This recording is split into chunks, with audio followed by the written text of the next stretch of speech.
जब कोई भी प्लानिंग होती है, एक होता है इकोनॉमिक टारगेट, जिससे देश के ऊपर देश की इकोनॉमी को तोड़ा जाए, उससे उसकी कमर टूट जाए।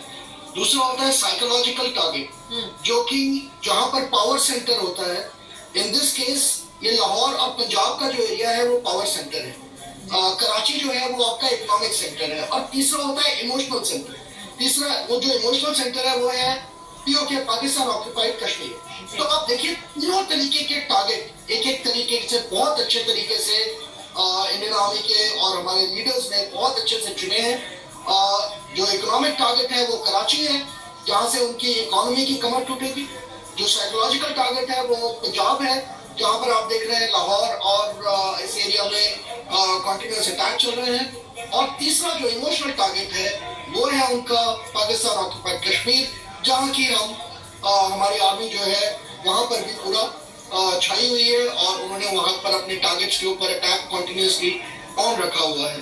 तो आई थिंक पाकिस्तान के लिए तगड़ा सबक होगा, but at the same time वो अगर हम ये सोचें कि आज एक रात में ये लड़ाई खत्म हो जाएगी, हमने जो पिछले कुछ सालों में लड़ाइयाँ देखी हैं वो कई कई सालों से चल रही है। तो ऐसा नहीं है कि कोई देश एक रात में खत्म हो जाता है, लेकिन अगर उनके दिमाग और अपने सेंसेस में आएंगे और उनको ये समझ आएगी कि इस कार्रवाई से को आगे बढ़ाने से देश पूरी तरह से जाएगा या खत्म हो जाएगा, तो वो अपने आप इसमें अपना रिस्ट्रेंट रखेंगे, अपनी तरफ से संयम बरतेंगे, और उसके बाद टेबल पर बैठ के बातचीत होगी, और उनको जहां तक हम कोशिश कर सकते हैं वहां तक हम पाकिस्तान को पूरी तरीके से उनका जो मिलिटेंट्स की तरफ जितना जोर है उस सब को हम रोक पाएंगे।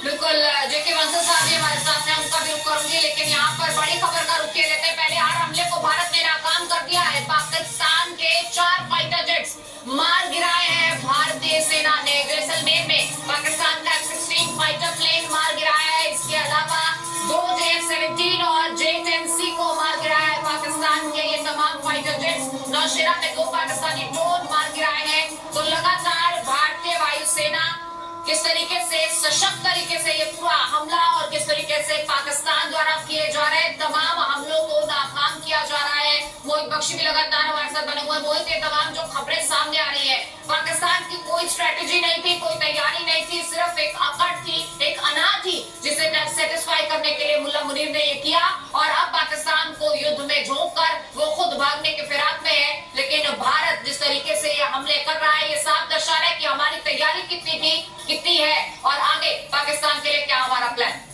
अमृता और अनुराग, हमने ये सुना था, हम मजाक में कहा करते थे कि चाइनीज चीज है, चली तो चांद तक, नहीं चली तो शाम तक। कुछ ऐसा ही पाकिस्तान के साथ हो गया है। ऐसे ड्रोन्स ले आए, ऐसे चाइना से उन्होंने रडार सिस्टम ले लिए कि अब उनको अपने माथे पर हाथ मारते फिर रहे हैं कि हमने किया क्या है, क्यों हमने पाकिस्तान ने उठ के हिंदुस्तान से पंगा ले लिया। और अब जब घर में घुसकर आज सुबह से ड्रोन्स जब हमले हो रहे थे तो पाकिस्तान बार बार कह रहा था हमने ड्रोन्स मार दिए। अरे 24 से 25 किलोमीटर अटारी बॉर्डर से आपका लाहौर है, वहां तक ड्रोन पहुंच जाता, आपको खबर नहीं होती। आपके वहां पर रावलपिंडी तक ड्रोन पहुंच जाता, आपको खबर नहीं होती। आपका इस्लामाबाद तक ड्रोन पहुंच जाता, आपको खबर नहीं होती। क्या आपका एयर डिफेंस सिस्टम है, क्या आपके रडार है? यानी सब कुछ हवाई था, बातें बड़ी बड़ी थी, और पाकिस्तान की बड़ी बड़ी बातें जो है पहली ही रात में समझ आ गई थी पाकिस्तान को। लेकिन वही आपने जो कहा कि अकड़ है, अकड़ को तोड़ने में थोड़ा टाइम तो लगेगा। बिल्कुल, आपके पास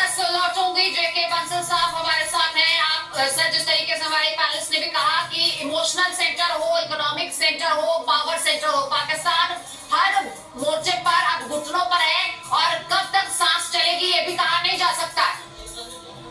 देखिए, जैसा कि आपके चैनल में दिखाया जा रहा बड़ी अच्छी तरीके से कि उनके जो J-10C हैं या J-F-17 है या F-16, जो J-F-17 और J-10C हैं ये चाइना के हैं, तो इनका तो कोई गारंटी नहीं है, इसलिए उनको बहाल किया गया। और जो पाकिस्तान के F-16 हैं उनका बहुत दिनों से मेंटेनेंस नहीं हुआ, इनके पास पैसे नहीं है, तो वो भी सब बेकार है, कबाड़ा है।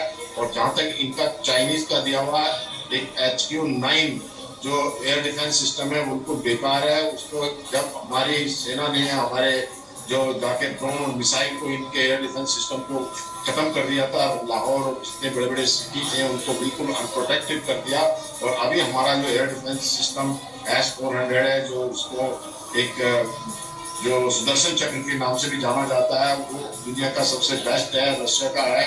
हमारे पास इसके अलावा जो Akash integrated defence air defence system, air defence का होना बहुत जरूरी है इस समय, क्योंकि दुश्मन के कोई भी ड्रोन आते हैं या एयरक्राफ्ट आता है तो उसको उनसे ही मार गिराया जाता है। इसी प्रकार से उनके पास हमारे को इसलिए भी पड़ता है कि उनके पास कोई एयर डिफेंस नहीं है, जो हमारी मिसाइल और या जो हमारे ड्रोन जा रहे हैं वो अपना सटीक हमला करते हैं और मनवांछित जो है उनको रिजल्ट मिलता है। तो इसलिए इस समय पाकिस्तान के हालात बहुत खराब हैं। पाकिस्तान ने कभी ये सोचा भी नहीं था और उनको पता था कि वो कहीं नहीं टिकते, फिर भी अपने आप को खत्म कराने के लिए, अपने आप को बर्बाद करने के लिए, या मुनीर ने अपनी कुर्सी बचाने के लिए पूरे देश को बर्बाद कर दिया। जब हमने अटैक किया था इनके जो टेररिस्ट ठिकानों पर, तो उस समय जो इनकी इमरान खान की पार्टी है तो उसने कहा था कि ये सब कुछ जो है मतलब मुनीर की वजह से हो रहा है, अगर ये आतंकवादी हमला ना कराता तो आज हमको ये देखने नहीं पड़ते।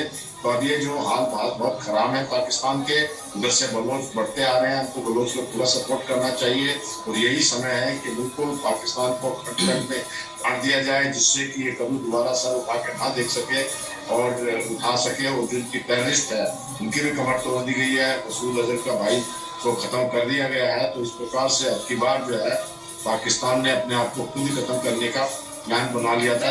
टेररिज्म का दम तो अब घुट ही जाना चाहिए। लगातार मधुरेंद्र भी हमारे साथ बने हुए हैं। मधुरेंद्र, जिस तरीके से कहा जा रहा है कि अपनी कुर्सी बचाने के लिए मुल्ला मुनीर ने पूरे मुल्क को, आवाम को युद्ध में झोंक दिया है, लेकिन क्या ये कुर्सी भी बच पाएगी? खबरें तो आ रही है कि मुल्ला मुनीर को भी हटाया